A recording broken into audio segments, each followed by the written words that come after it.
Kira from KiraWilliamsFitness.com, and today we are going to be talking about burnout.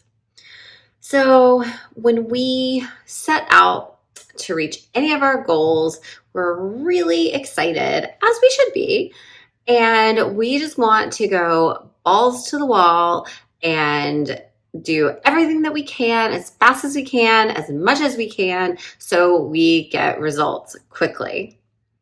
I've definitely done this before. I have watched hundreds of my clients do this before, and I really want to help you not do that, because what usually happens is when I see someone do a total 180, it ends up turning into a 360.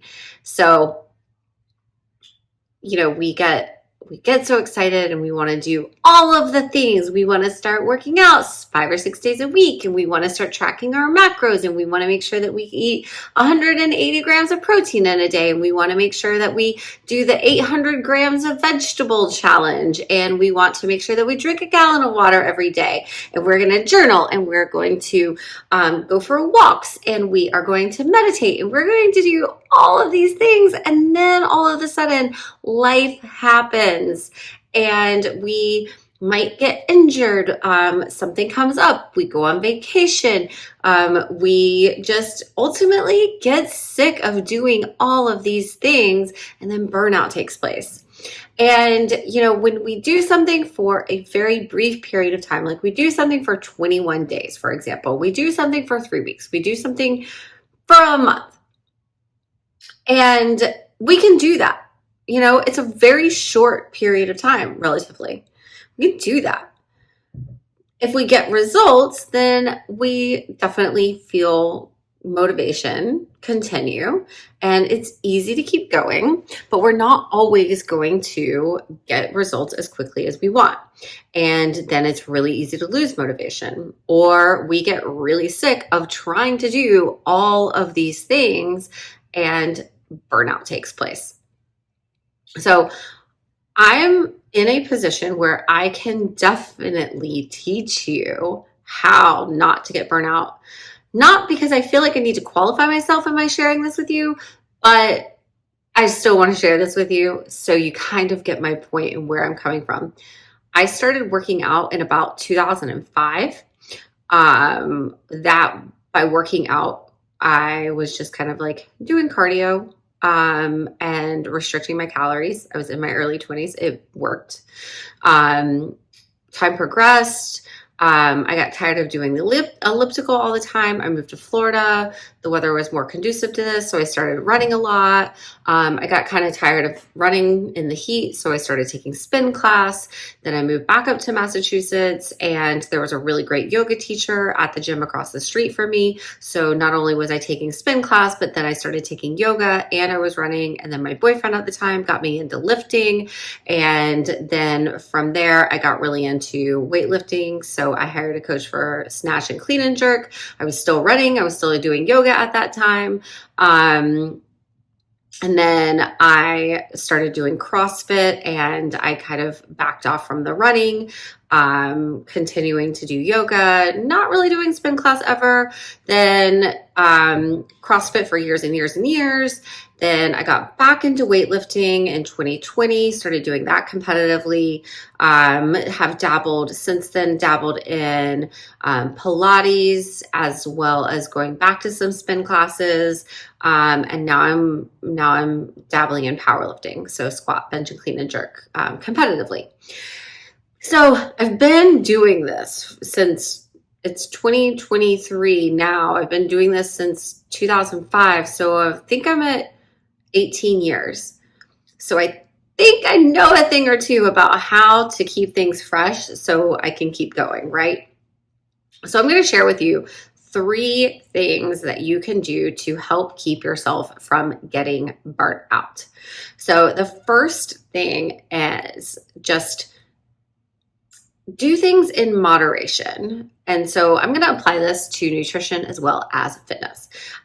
This is one that I can really apply to nutrition because you guys know I am all about moderation when it comes to eating. So If you think that you are going to just eat perfectly clean, you're just going to have vegetables and protein and a little starch and a little bit of fat, and that is exactly what you are going to do for 4 or 5 meals a day, 7 days a week, then you're going to get bored. You're going to get sick of it. You're going to get sick of eating the same things over and over again. And you are going to need to break up that monotony. After 4 or 5 days, you're probably going to feel kind of restricted eating chicken and broccoli over and over again. So my suggestion would be at the end of every night, have a square of dark chocolate. Or have a little bowl of ice cream. On Saturdays, go out with your friends, have wine, have high noons, have tequila soda. I don't care. Have frozen margaritas, like whatever. But have this thing that brings you joy and have it in moderation. Go out for tacos. Go eat the chips and salsa. Have these things, because when you do these things in moderation and you do it, you're like, you know what? This is the meal. I'm going to go out. I'm going to have my margarita. I'm going to have my chips and salsa. And then tomorrow morning, I'm going to wake up and I'm going to be retaining a little bit of water, but I'm going to drink some water and I'm going to get right back on my clean eating meal plan. Because when you do this in a controlled fashion where you just have that little bit in moderation, it brings you joy, then you can get right back into your plan without ever just going overboard or being so sick of eating the same things over and over again. You just stop doing it. That's not going to get you anywhere. But if you allow it to happen at a slower pace, then you will stay on track in the long run. And then as far as moderation goes, when it comes to working out, do not try to do 6 workouts in a row in 6 days. So there's the 75 hard program, and it's 75 days. You work out twice a day. Okay. Usually what happens is after somebody does that 75 hard, they're like, they freak out and they have to do it again because they feel like if they don't have these rules set up for them, then they just completely fall apart. Or they don't make it through 75 hard because it's hard, or they do it and then they just completely stop. And like I said, that 180 turns into a 360. So rather than trying to do multiple workouts every single day, look at your schedule and say, you know what? I only have 4 opportunities to work out this week. So I'm going to work out 4 times this week. That's okay. Now, if you only work out 3 or 4 times a week, you would probably make faster progress if you worked out 6 days a week. Sure. But if you are stressing yourself out to get in 6 workouts every week, then you're not going to be able to sustain that. So you may as well go with the moderation. Don't allow yourself to stress out, and get the results and maintain them. The second tip is you need to keep things interesting. So like I was saying, with the going out and having the chips and salsa, having the margaritas, having a glass of wine at night, having some chocolate here and there, it keeps things interesting, and your brain needs this. So as much as we do love and crave routine, our minds also love and crave variety too. So you can do variety, but also make it, keep it in that healthy variation. So, if you make chicken every Monday, instead of always just doing like the same spice rub, try something different. Try out new spices that you've never used before. Instead of always using I love cumin and paprika, but then sometimes I'll add in chili powder and oregano. Instead of always just using garlic salt, try using, lemon pepper. Just little things like that change up the flavor of what you're eating. Hey, instead of always doing chicken, maybe do turkey. Instead of, every single morning having egg muffins for breakfast, start making smoothies. Little things like that keep you going for longer. And then as far as it goes with workouts, you can keep things interesting because you don't have to do the same routines over and over again. So the way that I write my workout programs for my clients is we utilize this method called progressive overload. And this basically gives you're doing similar workouts for 3 or 4 weeks, But every week something changes. So on week one, maybe you're doing an overhead dumbbell press and you have 3 sets of 10. And then the next week you're at 3 sets of 12. So now your volume is going up. And maybe the next week we do 4 sets of 8. So now the amount of reps that you're doing are smaller, so you can add more weight. And then maybe the week after that, it's 3 sets of 10 again, but now we're doing a slow tempo. So now your time under tension is increasing. So we're always increasing volume, time under tension, or the weight that you are using so you can continue to progress in strength and build more muscle. So that right there inherently provides some variation, so it keeps things interesting. But even if you're tired of going to your gym every single day, Monday through Friday, I mean, you can always switch gyms, but maybe change it up. Work out at home. Get the resistance bands that you bought during the pandemic and do resistance band workouts for a week or two. Just something to break up the monotony. You don't even have to do that. If you want, just go try a new class, go for a walk, go for a run. Because when you're starting to get sick of it, you need to stop right then, because if you force yourself to continue, despite the fact that you're sick of it, then that is only going to get worse. And then you're just going to be at a point where you're just like, I'm not even going to go. So it's a better idea for you to back off preemptively when you're starting to feel like you're sick of it.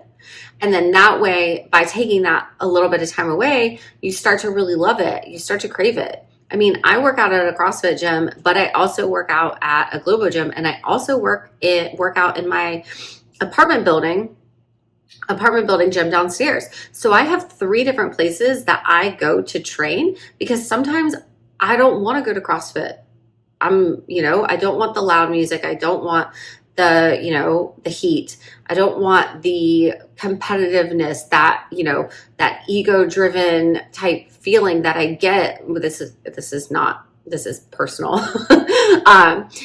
My gym is not filled with that, but when I show up there, that is the persona that I take on. And sometimes that's just not where I'm at emotionally and mentally. And so in those cases, I'll just go over to the Globo gym, but sometimes that place can get really crowded and I'm not in the mood for that. So I'll just work out downstairs. But I'm constantly changing things up, and I constantly have different places that I can do my thing. Sometimes, by the way, I have 3 different yoga studios that I go to, and sometimes I practice at home. So constantly changing it up keeps things interesting, and it gives your brain that variety that the brain craves. And then the last thing, the third tip, is to plan breaks for yourself. Now, in training, having deload periods is so important because it's going to keep you from getting injured. We push our bodies to a point where they eventually just really need extra help and extra time recovering. And so this is obviously very, very good for that physically, but it's also good for our brain as well to just have a little bit of a break. It allows us to, if you take a week off from the gym and you're just at home, you're able to spend more time with your family. You are able to get some projects done that have kind of been looming over your head. It just allows you to have more time and space, to have freedom, to get more rest. And then, you can also plan those breaks to coincide with your trips. So when you're on vacation, you aren't working out. I'm a huge advocate for taking time off when you're on vacation, because you should be exploring the place that you're in. The gym will always be there when you get home. And then you also want to plan diet breaks for yourself as well. So, if you track, taking time away from tracking, because tracking can be really cumbersome. It can take a really long time. That can be stressful.